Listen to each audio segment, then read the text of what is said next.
लीजिए सुनिए गुलजार का लिखा हुआ नाटक मिर्ज़ा गालिब, भाग 2, दृश्य 5। सवेरे लाला बंसीधर की रुखसती हुई थी। बिद्दू मियाँ इक्का लेकर आ गए थे। दरवाजे पर दोनों दोस्तों ने हाथ मिलाया और गले लगे।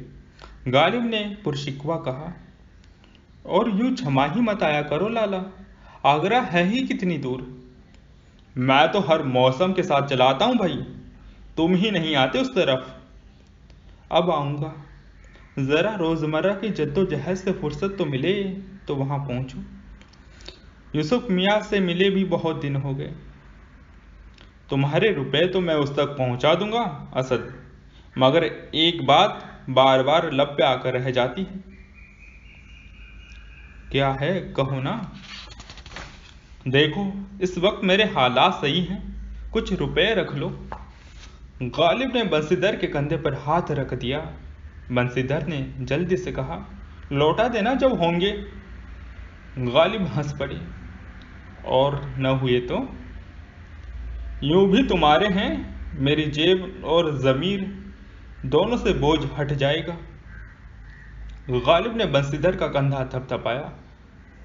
देखो लाला, कुछ लोग हैं कर्ज देना उनका रोजगार है, क्यों उन्हें बेरोजगार करते हो। और मैंने तो अभी तुम्हारे सुतली मांझे के उधार भी नहीं दिए। दोनों हंस पड़े। इतने में एक अजनबी आ गया। आदाब पेश करता हूँ हजरात। दोनों ने आदाब का जवाब दिया। जनाब असद उल्लाह खान गालिब के लिए पैगाम है। क्या आप ही बजा किसका पैगाम है? मुल्के शोरा हजरत शेख मोहम्मद इब्राहिम ज़ौक़ का पैगाम है। बंसीधर और गालिब दोनों ने एक दूसरे की तरफ देखा। गालिब ने अजनबी से दावतनामा ले लिया। हुजूर जवाब के लिए रुकूं या? जवाब हम भिजवा देंगे। अजनबी सलाम करके चला गया। गालिब ने दावतनामा खोलकर पढ़ा। बंसीधर ने पूछा, क्या फरमाते हैं इब्राहिम? किले में मुशायरा है, शहजादा फाखरू की सरादत में शरीक होने के लिए दावतनामा आया है। बंसीधर का चेहरा खिल उठा, आंखें भीग गई। मुबारक हो मेरे दोस्त, बहुत बहुत मुबारक हो। मुशायरा लूट लोगे, मैं जानता हूँ। दृश्य 6। गालिब लाल किला के मुशायरे में गए। मुशायरा शुरू हुआ। हज़रत मोमिन ने अपना कलाम सुनाया। तुम्हें याद हो कि न याद हो, कभी हम में तुम में भी चाह थी, कभी हम भी तुम भी थे आशना, तुम्हें याद हो कि न याद हो। उस्ताद ज़ौक़ शहज़ादा फ़खरू के करीब बैठे थे। मोमिन ने कलाम के बाद शहज़ादे ने शम्मे महफिल मिर्ज़ा गालिब के सामने रखने का इशारा किया। शम्मे महफिल मिर्ज़ा असद उल्लाह खान गालिब के सामने लाई गई। मिर्ज़ा ने अपने आसपास देखा। अचानक महफिल में खामोशी छा गई। गालिब की समझ में बात नहीं आई। उन्होंने शहज़ादे को आदाब किया और पूछा, इजाज़त है? इरशाद। नक्श फरियादी है किसकी शौखी ए तहरीर का। कोई आवाज़ नहीं आई, किसी ने भी मुंह नहीं खोला। गालिब को सिर्फ अपने दिल की धड़कन सुनाई दी। उन्होंने शेर दोहराया, नक्श फरियादी है किसकी शौखी ए तहरीर का, कागज़गी है पैरहन हर पैकरे तस्वीर का। सुनने वालों में खामोशी रही। आगे का शेर पढ़ा, कावे कावे सख्त जानी हाय तन्हाई न पूछ। फिर वहीं खामोशी छाई रही। गालिब महफिल से मुखातिब हुए, मिसरा उठाए हजरात। किसी ने मिसरा नहीं उठाया। दबी दबी आवाज़ें सुनाई दी, हमसे तो नहीं उठता भाई, बहुत भारी है। हंसी छुटी, कहे लगे। यहाँ वो साहिबान भी थे जो इब्राहिम ज़ौक़ के घर पर देखे गए थे। ज़ौक़ ने गर्दन झुका ली। शहज़ादा फ़खरू उनकी जानिब देखते रह गए। फिर गालिब की तरफ देखा। मिर्ज़ा को समझ नहीं आया कि क्या हो रहा है। क्या ये उनके खिलाफ कोई साजिश थी? गालिब ने फैसला किया, मक्ता पेश करता हूँ। महफिल में दबा दबा शोर उठा। शहजादे ने पूछा, गजल पूरी नहीं की आपने? मुफ्ती साहब ने दरियाफ्त किया, क्या सिर्फ 2 ही शेर कहे गजल में, मतला और मक्ता? जी नहीं मुफ्ती साहब, गजल तो पूरी कही थी, लेकिन पहला मिसरा इतना भारी था कि साइमन को उठाना मुश्किल हो गया। बाकी अशार पढ़ देता तो उनका उठना मुश्किल हो जाता। शहजादे ने कहा, आप मक्ता इरशाद फरमाएं। बस की हूँ गालिब असरी में भी आतिश ज़ेरे पा, मुझे आतिशे दीद है हल्के आतिशे दीदा है हल्का मेरी जंजीर का। महफिल में फिर खामोशी छा गई। मिर्ज़ा गालिब ने शहजादे को झुककर सलाम किया और महफिल छोड़कर आ गए। उन्हें लगा कि हंसी उनका पीछा कर रही थी। दृश्य 7। रात को मिर्ज़ा गालिब लुटे लुटे घर आए। ड्योढ़ी पर वफादार उनके इंतज़ार में थी। उसने छूटते ही पूछा, मुशाइला कैसा रहा हुजूर? गालिब बस मुस्कुराए और दहलीज लांघ गए। वफादार पीछे पीछे आ गई। मिर्ज़ा दालान पार करके बरामदे में आ गए। मुशाइला तो लूट लिया होगा आपने। बादशाह सलामत ने तो ताज ही उतार के रख दिया होगा आपके सर पे। मिर्ज़ा गालिब ने मजाक में कह दिया, हाँ रख ही देते, लेकिन मैंने अपनी टोपी नहीं उतारने दी। उन्होंने उमरा बेगम को सहन में नहीं पाया। उन्हें सोना सोना लगा। आवाज़ दी, बेगम। बेगम अंदर कमरे में पलंग पर बैठी क्रेशिया से कुछ बुन रही थीं। मिर्ज़ा कमरे में दाखिल हुए तो बेगम ने पूछा, कैसा रहा? मिर्ज़ा ने जवाब नहीं दिया, मुस्कुरा दिए।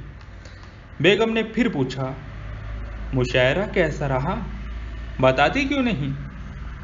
गालिब ने सर हिलाकर समझाया कि कहने लायक कोई बात नहीं है। फिर हंसकर कहा, सुनो, ज़रा प्याला और बोतल तो निकाल दो। ज़रा मिजाज बिगड़ा की प्याला, ज़रा बात उखड़ी की कौड़ियाँ, बस यही आदत आपकी अच्छी नहीं लगती हमें। मिर्ज़ा ने छेड़ते हुए कहा, हम तो अच्छे लगते हैं ना, आदत से क्या लेना तुम्हें? मोहब्बत को करवट बदलते देर नहीं लगती, सिक्का पलटा तो हमें नफरत हो जाएगी। मिर्ज़ा गालिब ने लंबी सांस लेकर एक शेर कहा, पिला दे ओक से साकी जो हमसे नफरत है, प्याला घर नहीं देना न दे, शराब तो दे। बेगम क्रेशिया चलाती रहीं। मिर्ज़ा गालिब ने अगला शेर पेश किया, दिखा के जुम्बिशे लब ही तमाम कर दो हमको, न दे जो बोसा तो मुंह से कहीं जवाब तो दे। बेगम जान गई कि ये शेर उन्हीं की तरफ इशारा मंसूब है। उन्होंने वफादार को आवाज़ दी, वफादार। वफादार हाजिर हुई। जी बेगम, साहब का प्याला बोतल चौबारे में लगवा दो। वफादार चली गई। बेगम ने फिर पूछा, बताते क्यों नहीं, क्या हुआ किले में? कुछ होता तो बताता, बढ़ा चढ़ा कर बताता, पर शोमई बदकिस्मत की कुछ हुआ ही नहीं। निहायत शरीफ लोग हैं, झगड़ा भी नहीं करते। दरअसल दिल्ली वाले आपको पसंद नहीं करते। क्यों, मेरी शक्ल टेढ़ी है क्या? शक्ल टेढ़ी हो आपके दुश्मन की, मैं तो कहती हूँ। इतने में शीशा टूटने की आवाज़ सुनाई दी। बेगम ने पुकारा, संभल कर वफादार। मिर्ज़ा घबराए, अरे कहीं बोतल तो नहीं टूट गई? आपके कमरे में जाने से डरती है, कहती है वहाँ बला रहती है। ठीक ही तो कहती है, मुझसे बड़ी और कौन सी बला हो सकती है वहाँ। कुछ सोचकर बेगम ने वफादार को आवाज़ दी, वफादार। कल्लू से कह दो वहां पहुंचा दे।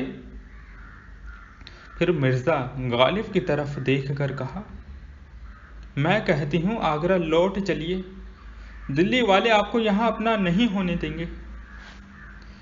हिंदू मुसलमान शिया सुन्नी यहीं बंटवारे क्या कम थे कि लोगों ने दिल्ली लखनऊ और आगरा की दीवारें भी खड़ी कर दी।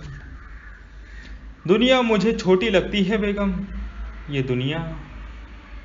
गालिब अचानक बेगम के पीछे खड़े हो गए और शेर कहा, बाजीचाए अतफाल है दुनिया मेरे आगे। बेगम ने मिर्ज़ा की तरफ देखा। मिर्ज़ा ने समझाया, बाजीचा खेलने का मैदान। बेगम चिढ़ गई, जी, और अतफाल के मानी बच्चे, बाजीचाए अतफाल यानी छोटे छोटे बच्चों के खेलने का मैदान। इतनी उर्दू हमें भी आती है।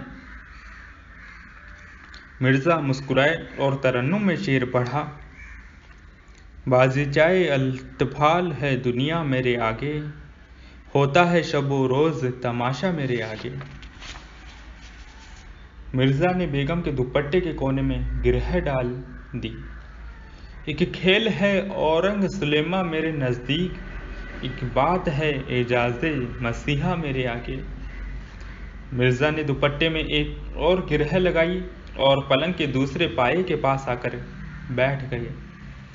होता है नीहा गर्द में सहारा मेरे होते, घिसता है जबी खाक पे दरिया मेरे आगे। मत पूछ कि क्या हाल है मेरा तेरे पीछे, तू देख कि क्या रंग है तेरा मेरे आगे। ईमा मुझे रोके हैं जो खींचे हैं मुझे कुफ्रे, काबा मेरे पीछे हैं कलीसा मेरे आगे।